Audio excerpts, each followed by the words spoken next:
ಒಂದು ಸಣ್ಣ ಧೂಳ್ ಬಿದ್ರು ಅಣ್ಣ ಬಂದು ಅಚ್ಚಮ್ಮ ಏನಾಯ್ತಮ್ಮ ಹೇಗಾಯ್ತಮ್ಮ ಹಾಸ್ಪಿಟಲ್ಗೆ ಹೋಗೋಣ ಅಂತ ಪಕ್ಕದಲ್ಲಿ ಕೂತು ನನಗಿಂತ ಮುಂಚೆ ಅವನೇ ಹತ್ತು ಬಿಡ್ತಿದ್ದ, ನನ್ನ ಸಮಾಧಾನ ಮಾಡ್ತಿದ್ದ.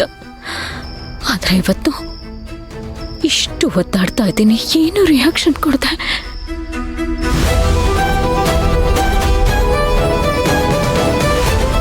ನನ್ನ ಮನಸ್ಸನ್ನ ಅರ್ಥ ಮಾಡ್ಕೊಂಡು ನನಗಿಂತ ಜಾಸ್ತಿ ಸಂಕಟ ಪಡ್ತಿದ್ದಿದ್ದು ಅಣ್ಣ. ಇವತ್ತು ಇಷ್ಟು ಕೊರಗ್ತಿದ್ರು ಏನಾಗಿದೆ ಏನು ಅಂತ ನನ್ನ ಕಡೆ ನೋಡೇ ಇಲ್ಲ ಅಂತಂದ್ರೆ ಏನೋ ಅಣ್ಣ ನೋವು ಅನುಭವಿಸ್ತಿದ್ದಾನೆ, ಏನೋ ಸಂಕಟ ಆಗ್ತಿದೆ ಅಣ್ಣಂಗೆ.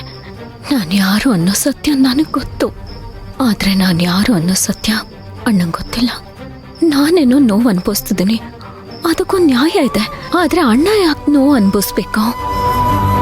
ಇಲ್ಲ, ರತ್ನಮ್ಮನ ಕರ್ಕೊಂಡು ನಾನು ಯಾಕೆ ಹೋದೆ ಅನ್ನೋ ವಿಷಯನ ನಾನು ಅಣ್ಣಂಗೆ ಹೇಳ್ಬಿಡ್ತೀನಿ. ಅವನ್ ಏನ್ ಬೇಕಾದ್ರೂ ಅನ್ಕೊಳ್ಳಿ.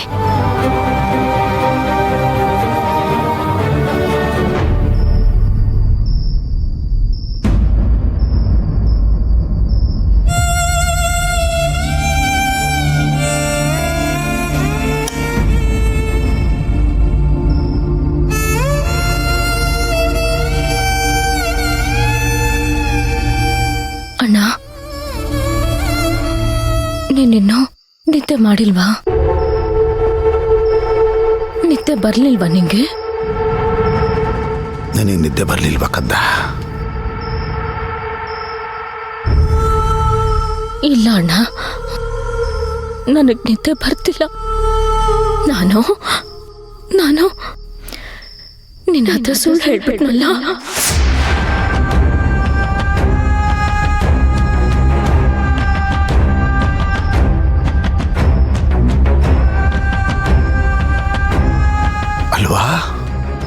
ಅಲ್ವಾ ಕಂದ? ಯಾವತ್ತೂ ಸುಳ್ಳು ಹೇಳ್ದೇ ಇರೋ ತಂಗಿ ನನ್ನ ಹತ್ರ ಸುಳ್ಳು ಹೇಳಿದಾಗ ನನಗೆ ನಿದ್ದೆ ಹಾಗೆ ಬರುತ್ತೆ. ಅಣ್ಣ, ನಾನು ಏನ್ ಸುಳ್ಳು ಹೇಳ್ದೆ, ಯಾಕೆ ಸುಳ್ಳು ಹೇಳ್ದೆ ಅಂತ ಗೊತ್ತು ಕಂದ, ಗೊತ್ತು. ನೀನು ರತ್ನಮ್ಮ ಅವ್ರನ್ನ ಕರ್ಕೊಂಡು ಯಾವುದೋ ದೇವಸ್ಥಾನಕ್ಕೆ ಹೊರಟಿದ್ದೀನಿ ಅಂತ ಹೇಳಿದೆಯಲ್ಲ, ಅದು ಸುಳ್ಳು. ನೀನು ಹೇಳಿದ ಸುಳ್ಳು ಅಂತ ನನಗೆ ಗೊತ್ತು, ಆದರೆ ಅದನ್ನು ನಾನು ಯಾರ ಮುಂದೆನೂ ಹೇಳಿಲ್ಲ ಕಂದ, ಹೇಳಿಲ್ಲ. ನಿನಗೆ ನೆನಪಿದ್ಯಾ ಅಣ್ಣ? ಅವತ್ತೊಂದ್ಸಲ ನೀನೇ ಹೇಳಿದ್ದೆ ಯಾವುದೇ ಕಾರಣಕ್ಕೂ ನನಗೆ ಸುಳ್ಳು ಹೇಳ್ಬೇಡ ಅಂತ. ಆದ್ರೆ ನಾನು ಏನ್ ಮಾಡ್ಲಿ ಅಣ್ಣ, ಪರಿಸ್ಥಿತಿ ನನ್ನ ಬಾಯಿಂದ ನಿನಗೆ ನಿಜ ಹೇಳಕ್ ಬಿಡ್ಲಿಲ್ಲ ಅಣ್ಣ. ಕರ್ಕೊಂಡು ಹೊರಟೋಯ್ತು ಪರಿಸ್ಥಿತಿ. ಸರಿ ಕಂದ,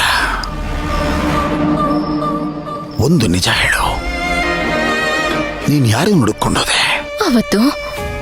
ಅವತ್ತೊಂದಿನ ನೀನು ಅದಕ್ಕೆ ಮಾತಾಡ್ತಿದ್ದನ ನಾನು ಕೇಳಿಸ್ಕೊಂಡಣ್ಣ.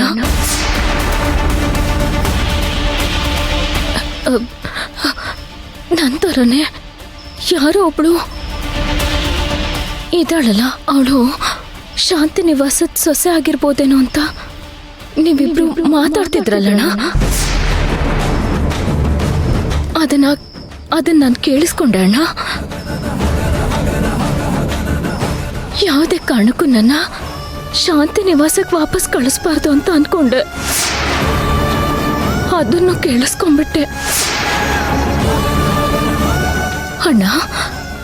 ಅದನ್ನ ಕೇಳಿಸ್ಕೊಂಡ್ಮೇಲೆ ನನಗೆ ತುಂಬಾನೇ ಭಯ ಆಯ್ತು ಅಣ್ಣ, ನನಗೆ ಸಂಕಟ ಆಯ್ತು. ನಂತರನೇ ಇನ್ನೊಬ್ಳು ಯಾರಿರ್ಬೋದು ಅಂತ ಕುತೂಹಲ ಇತ್ತು ಅಣ್ಣ. ಆ ಸತ್ಯನ ತಿಳ್ಕೋಬೇಕು ಅಂತಾನೆ ನಾನು ರತ್ನಮ್ಮನ ಕರ್ಕೊಂಡು ಹೋಗಿದ್ದು. ಅಲ್ಲಮ್ಮ, ಈ ವಿಷಯನ ನನಗೊಂದು ಮಾತು ಹೇಳಕ್ಬೋದಾಗಿತ್ತಲ್ಲ ಕಂದ? ಇಲ್ಲ ಅಣ್ಣ, ನೀನು ಅದಕ್ಕೆ ಈ ವಿಷಯ ನನಗೆ ಗೊತ್ತಾಗಬಾರ್ದು ಅಂತ ಡಿಸೈಡ್ ಮಾಡಿರ್ಬೇಕಾದ್ರೆ ನಿಮ್ಮಿಬ್ರು ಮುದ್ದೆ ಬಂದು ಹೇಗೆ ಹೇಳಿ ಅಣ್ಣ. ನನ್ನ ಮನಸ್ಸು ಹಿಂಜರಿತಿತ್ತು. ನಾನು ಹೋಗ್ತೀನಿ ಅಂದಾಗ ಒಂದು ವೇಳೆ ನೀವಿಬ್ರು ನನ್ನ ಕಳ್ಸಲ್ಲ ಅಂತ ಹೇಳ್ಬಿಟ್ರೆ ಆಮೇಲೆ ಆ ಸತ್ಯ ನನಗೆ ಗೊತ್ತಾಗಲ್ವಲ್ಲ ಅಣ್ಣ. ನೀವ್ ಅನ್ಕೊಂಡ ಹಾಗೆ ಆ ಹುಡುಗಿ ನಿಜವಾಗ್ಲೂ ಶಾಂತಿನೇ ಆಗಿದ್ರೆ ಆಮೇಲೆ ನನ್ನ ಭವಿಷ್ಯ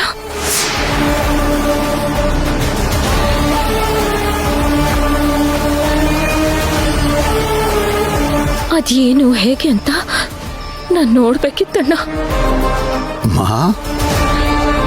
ಅಲ್ಲಿದ್ದಾಳಲ್ಲ ಹೆಣ್ಮಗಳು, ಅವಳು ಶಾಂತಿ ಅಂತ ನೀನ್ ಒಳ ಮನಸ್ಸು ಹೇಳ್ತಾ ಇದೀಯಾ? ಜೀವಂತವಾಗಿ ಇದ್ದಾಳಣ್ಣ, ನಿನ್ ಕಣ್ಣು ಮುಂದೆ ಇದ್ದಾಳಣ್ಣ. ನಿನ್ನ ಹತ್ರ ಸುಳ್ಳು ಹೇಳಿ ಸಿಕ್ಕಾಕೊಂಡು ಒದ್ದಾಡ್ತಿದ್ದಾಳೆ ಅಣ್ಣ. ಸುಳ್ಳಿನ ಜೀವನ ನಡೆಸ್ತಿದ್ದಾಳೆ. ಅದ ನಾನೇ ಅಣ್ಣ.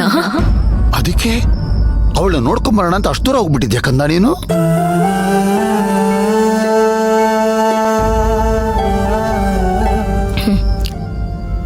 ಅಣ್ಣ, ನಾನು ವೈದ್ಯರ ಮನೆಗೆ ಹೋಗಿದ್ದ ವಿಷಯ ನಿನಗೆ ಹೇಗೆ ಗೊತ್ತಾಯ್ತು? ಏನ್ ಮಾಡ್ಲಿ ಕಂದ, ಎಲ್ಲ ಕಡೆ ನನ್ನಿಂದ ಓಡಾಡಕ್ಕಾಗಲ್ವಲ್ಲಮ್ಮ. ಹಾಗೆ ಸತ್ಯ ಗೊತ್ತಾಗ್ಬೇಕು ಅಲ್ವಾ ಅಮ್ಮ? ನಿನಗಾಗಿರೋ ಅದೇ ಅನುಮಾನ ನನಗೂ ಬಂತು ಕಂದ. ಅದು ಸತ್ಯನಾ ಸುಳ್ಳ ಅಂತ ತಿಳ್ಕೋಬೇಕು ಅನ್ನೋಕ್ಕೋಸ್ಕರ ಒಬ್ಬ ಡಿಟೆಕ್ಟಿವ್ನ ನೇಮಕ ಮಾಡಿದ್ದೆ. ಅವನೇ ಹೇಳಿದ್ದು ನೀನು ವೈದ್ಯರ ಮನೆಗೆ ಹೋಗಿದ್ದೀಯ ಅಂತ. ಅಮ್ಮ, ಅವನು ನನಗೆ ನಿನ್ನ ಫೋನ್ ನಂಬರ್ ಕಳಿಸ್ದಾಗ ಹೇಗಾಗೋಯ್ತು ಗೊತ್ತಾ? ಅಣ್ಣ ಸಾರಿ ಅಣ್ಣ, ಸಾರಿ. ನೀನ್ ನನಗೆ ಹೇಳಿದ್ದೆ ಅಣ್ಣ, ಇನ್ಯಾವತ್ತು ನನ್ನ ಹತ್ರ ಸುಳ್ಳು ಹೇಳ್ಬೇಡ ಅಂತ ನೀನ್ ಹೇಳಿದ್ದೆ. ಆದ್ರೂ ಆ ಮಾತನ್ನ ಮೀರಿ ನಾನು ನಿನ್ನ ಹತ್ರ ಸುಳ್ಳು ಹೇಳ್ಬಿಟ್ಟೆ. ನಿನ್ನ ಹತ್ರ ಸುಳ್ಳು ಹೇಳಿ ನಾನು ಹೋಗಿದ್ದಕ್ಕೆ ದೊಡ್ಡ ಬೆಲೆ ಕೊಟ್ಬಿಟ್ಟೆ.